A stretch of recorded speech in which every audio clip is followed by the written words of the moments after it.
الحمد لله نحمده ونستعينه ونستغفره ونؤمن به ونتوكل عليه ونعوذ بالله من شرور أنفسنا ومن سيئات أعمالنا من يهده الله فلا مضل له ومن يضلله فلا هادي له ونشهد أن لا إله إلا الله وحده لا شريك له ونشهد أن سيدنا وسندنا وشفيعنا وحبيبنا ومولانا محمدا عبده ورسوله وصلى الله عليه وعلى آله وصحبه وسلم تسليما كثيرا كثيرا أما بعد قال الله تبارك وتعالى في كتابه الكريم وقل جاء الحق وزهق الباطل إن الباطل كان زهوقا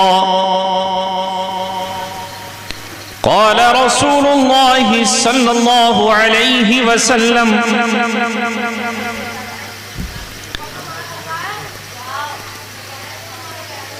لا يؤمن أحدكم حتى أكون أحب إليه من والده وولده والناس أجمعين صدق الله العلي العظيم وصدق رسوله النبي الكريم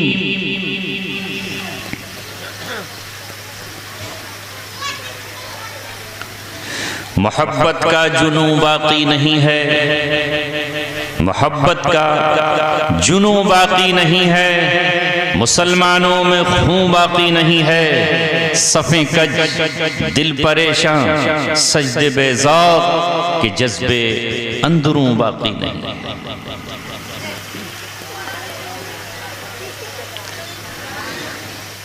اے لا الہ کے وارث باقی نہیں ہے تجھ میں گفتار دل برانہ کردار قاہرانہ، تیری نگاہ سے دل سینوں میں کانپتے تھے، کھویا گیا ہے تیرا جذب قلندرانہ۔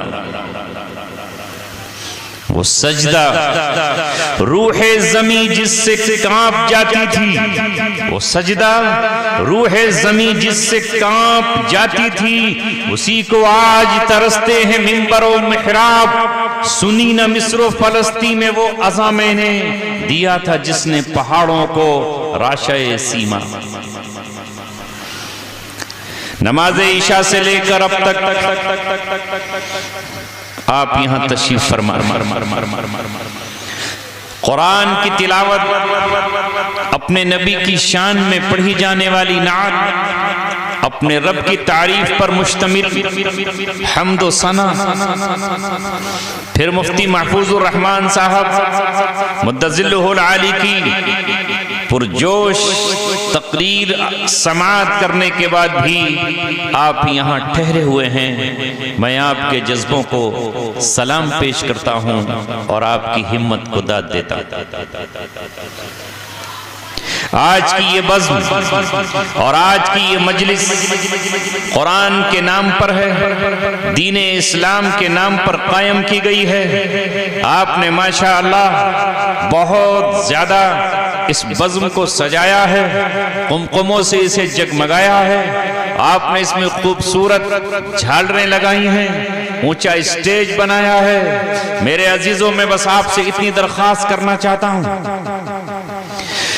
اگر ہم نے اپنی ظاہر کی دنیا کو روشن کر لیا اور اس رات کو اندھیرے سے اجالے میں تبدیل کر لیا، چلو یہ بھی ایک کام ہو گیا، مگر اصل حقیقت یہ ہے کہ ہمارے دل کی دنیا میں جو اندھیرا ہے جو اس دل پر سیاہی کی کالک لگی ہوئی ہے اور جو گناہوں سے ہم نے اپنے دل کو آباد کر رکھا ہے، روزانہ جہنم ہمیں پکار رہی ہے، اے لوگو اگر تم توبہ کر کے نہیں آئے، اگر تم اللہ سے معافی مانگ کر نہیں آئے تو تمہاری صبح گناہ میں گزرتی ہے، دوپہر تم گناہ کرتے ہوتے ہو، رات آتے آتے گناہ کے دلدل میں ڈوب جاتے ہو، اور یہاں تک کہ اسی گناہ کے عالم میں نیند آتی ہے اور سو جاتے ہو، صبح اذان سحر لگائی جاتی ہے اور مؤذن کہتا ہے آؤ تمہارا رب تمہیں پکار رہا ہے،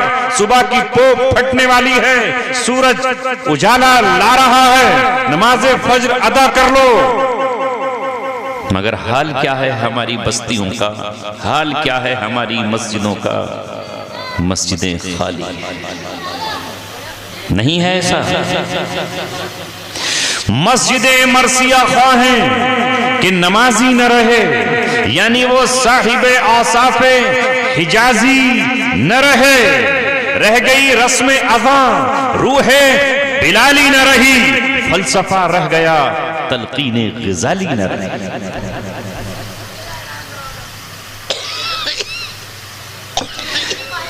گھروں میں 24 گھنٹے بانسریاں بج رہی ہیں، سنگیت بج رہا ہے، موبائلوں میں گانوں کی ٹون لگی ہوئی ہے، رنگ ٹون ہو یا ڈائلر ٹون، ان تمام میں گانے، میوزک، جھنکار، پازیب کی آواز جس پر شیطان اتر رہے ہیں۔ آج سے 50-60 برس پہلے، بلکہ میں 25-30 سال پہلے کی بات کروں تو ہمارے گھروں کا حال یہ تھا کہ صبح کو ہماری مائیں اٹھتی، قرآن ان کے ہاتھ میں ہوتا تھا، ہماری بچیاں اور ہماری بہنیں اٹھتی اور قاعدے اور قرآن ان کے ہاتھوں میں ہوتے تھے، اور زبانوں پر اللہ تبارک و تعالیٰ کی کتاب ہوا کرتی تھی، قرآن کے نغمے ہوتے تھے، نہ ٹیلی ویژن تھا، نہ وی سی آر تھا، نہ موبائل کی فحشکاریاں تھیں، نہ عیاشیوں کے مناظر اس وقت دکھائے جا رہے تھے۔ کسان اپنا ہل لے کر کھیت کی طرف جاتا تھا، اور یہاں ہماری بہن بیٹیاں اور مائیں اللہ تبارک و تعالیٰ کے ذکر سے مصلی پر بیٹھ کر کے اس گھر کو روحانیت سے جگمگاتی تھیں، اور فرشتوں کا نزول ہمارے گھر پہ ہوتا تھا۔ آج ہم نے اپنے آپ کو کہاں سے کہاں پہنچا دیا۔ ہم آئے تھے ابلیس کی مخالفت کرنے کے لیے، ہم آئے تھے ابلیس کے مشن کو ناکام کرنے کے لیے، ہم آئے تھے شیطان کے چور دروازوں کو بند کرنے کے لیے۔ ہمارا جھگڑا تھا اور ہے ابلیس سے اور شیطان سے۔ ہمارے رب نے جب ہمیں دنیا میں بھیجا تھا تو اللہ تعالیٰ نے ہم سے کہا تھا، حضرت آدم سے کہا، حضرت حوا سے کہا، اولاد آدم سے کہا کہ یہ ابلیس تمہارا دشمن ہے، اس کے نقش قدم پر تمہیں نہیں چلنا ہے، اس کی بات نہیں ماننی ہے، یہ جہنم میں جانے والا ہے اور تمہیں بھی اپنے ساتھ جہنم میں لے جائے گا۔ لو زمین پر قومیں اٹھی، نبیوں نے آواز لگائی، دو طبقے بن گئے۔ ایک وہ طبقہ تھا جس نے انبیاء کی دعوت پر لبیک کہی اور انبیاء کو کہا ہم آپ کے ساتھ ہیں، آپ ہم سے مانگیے کیا مانگتے ہیں، اگر آپ ہم سے یہ کہیں گے کہ پسینہ چاہیے تو وہ حاضر ہے، اگر آپ کہیں گے کہ ہم آپ کو ہمارا خون چاہیے تو وہ حاضر ہے، اگر آپ کہیں گے ہماری گردنیں چاہیے وہ حاضر ہیں، اگر آپ ہم سے کہیں گے کہ پہاڑ کے چوٹیوں سے کود جائیں تو ہم پہاڑ کی چوٹی سے چھلانگ لگا دیں گے، اگر آپ ہم سے کہیں گے آگ کے شعلوں میں اتر جائیں، آگ کے شعلوں میں اتر جائیں گے، اگر آپ ہم سے کہیں گے کہ سمندر میں کود جائیں، رب دو جہاں کی قسم ہم آپ کے ساتھ کود جائیں گے۔ ہمیں بھوک عزیز ہے، ہمیں پیاس عزیز ہے، ہمیں دشمن کا کوڑا عزیز ہے، ہمیں اپنے بچوں کا رونا اور بلکنا عزیز ہے، مگر اے نبی، اے رسول، اے پیغمبر، ہم تیرا ساتھ نہیں چھوڑیں۔ یہ الگ بات ہے کہ ان ساتھیوں کی تعداد چاہے کم رہی ہو یا زیادہ رہی ہو، وہ ہر دور میں رہے۔ قلیلا ما یؤمنون، اہل ایمان کی تعداد کم رہی، مگر اللہ تبارک و تعالیٰ کے نبیوں کا ساتھ دینے والے ہمیشہ لوگ رہے۔ جب حضرت عیسیٰ علیہ السلام کے خلاف گھیرا تنگ کر دیا گیا اور حضرت عیسیٰ علیہ السلام کو لگنے لگا، فلما احس عیسیٰ منہم الکفر قال من انصاری اللہ. جب حضرت عیسیٰ علیہ السلام کو لگنے لگا کہ یہ رومیوں سے مل کر یہ میرے ہی اپنے نسل اور خاندان کے لوگ اور اپنے قبیلے کے لوگ. کون تھے وہ آپ کے خاندان کے تھے, وہ بنی اسرائیل تھے, وہ اہل کتاب تھے, اللہ کی کتاب پڑھ رہے تھے مگر اس کتاب کو تبدیل کر رہے تھے, اس لیے کہ اللہ کی کتاب میں کسی پر ظلم کرنا منع ہے. کوئی بھی آسمانی کتاب ہو, کوئی بھی آسمانی صحیفہ ہو, بلکہ میں اس سے آگے بڑھ کر کہتا ہوں کہ دنیا میں جو بدلے ہوئے دھرم ہے, کوئی بھی مذہب ہو, کسی بھی مذہبی کتاب میں کل کی ہو یا آج کی ہو, کسی بھی شخص پر ظلم کرنے کی اجازت نہیں, مگر وہ ظلم کو جائز قرار دے چکے تھے. لوگوں کے مال کو لوٹنا ان کے یہاں بالکل جائز قرار پا چکا تھا. سود حلال کر لیا تھا, شراب کو انہوں نے حلال کر لیا تھا. ان کے شہزادے اور ان کے امیر زادوں نے زنا کو حلال کر ڈالا تھا. ایسے میں عیسیٰ علیہ السلام نے جب ان کو سمجھانا چاہا تو وہ ان کے خون کے پیاسے ہو گئے. جب عیسیٰ علیہ السلام کو لگا یہ مجھے قتل کر ڈالیں گے, یہ مجھے مار ڈالیں گے, میرے خلاف سازشیں کر رہے ہیں, تو انہوں نے پھر لوگوں سے کہا من انصاری اللہ, کون ہے اللہ کے لیے جو میرا مددگار بنے. قال الحواریون نحن انصار اللہ, تو حواریین نے کہا ہم اللہ کے لیے آپ کی مدد کریں. وہ چند لوگ تھے, لکھا ہے مفسرین نے وہ تھوڑے تھے مگر حضرت عیسیٰ علیہ السلام کے ساتھی بنے, اہل ایمان بنے. اور اللہ تبارک و تعالیٰ نے کہا کہ جب ان کے خلاف سازشیں ہونے لگیں تو ہم نے بھی پھر اپنی تدبیریں شروع کی. جب اللہ تبارک و تعالیٰ کسی قوم پر اپنا ہاتھ رکھ دیتا ہے اور کوئی اللہ تبارک و تعالیٰ کا ہو جاتا ہے, اور جب کوئی اللہ تبارک و تعالیٰ سے کیے ہوئے عہد و پیمان کو پورا کر لیتا ہے تو پھر اللہ تبارک و تعالیٰ انہیں رسوا نہیں ہونے دیتا. اللہ رب العزت انہیں کامیاب اور کامران کرتا ہے. اللہ تبارک و تعالیٰ نے کہا وہ اپنی کوششیں کر لیں, وہ اپنی تدبیریں کر لیں, وہ اپنی چالیں چل لیں, ہم بھی چال چلنے والے ہیں. اللہ نے فرمایا کہ اذ قال اللہ یا عیسیٰ ابن مریم, اے عیسیٰ ابن مریم انی متوفیکا ورافعوکا الیہ, یا تمہارے خلاف سازش چلیں گے قتل کرنے کی, تمہیں مٹانے کی, تمہارے مشن کو روکنے کی. میں بھی تجھ سے اپنا وعدہ پورا کر کے رہوں گا, میں تجھے آسمانوں پر اٹھا لوں گا, وہاں تک کہ پہنچ ہی نہیں سکتے. اور اللہ تعالیٰ نے حضرت عیسیٰ ابن مریم سے کہا یا عیسیٰ ابن مریم, اے عیسیٰ ابن مریم اس نعمت کو یاد کیجئے جو میں نے آپ پر کی ہیں اور آپ کی امی پر کی ہیں. اللہ تبارک و تعالیٰ کہہ رہا ہے اے عیسیٰ ابن مریم اس نعمت کو یاد کرو جو ہم نے تم پر کی اور تمہاری امی پر کی اور تمہارے خاندان پر کی. اذ ایدتک بروح القدس, اور میں نے تمہاری مدد روح القدس سے کی ہے, روح الامین سے کی ہے, اور میں نے تمہیں معجزات دیے ہیں. اللہ رب العزت نے عیسیٰ علیہ السلام سے کہا اس نعمت کو یاد کریے. وہی اللہ تبارک و تعالی ہم سے بھی کہہ رہا ہے کہ ہم نے جو تم پر نعمتیں کی ہیں اس نعمت کو اے ایمان والو یاد کرو. وہ جب مدد پر آتا ہے تو پھر وہ مدد کرتا ہے. اس کے لشکر ہیں وَلِلَّهِ جُنُودُ السَّمَاوَاتِ وَالْأَرْضِ, اس کے لشکر زمینوں میں بھی ہیں اور اس کے لشکر آسمانوں میں بھی ہیں. اے نوجوانوں, ابھی آپ نے قرآن کی تلاوت سنی ہے اور قرآن کریم کے رکوع سنے ہیں. میں انہیں کی چند آیتوں کا ترجمہ آپ کے سامنے کیے دیتا ہوں.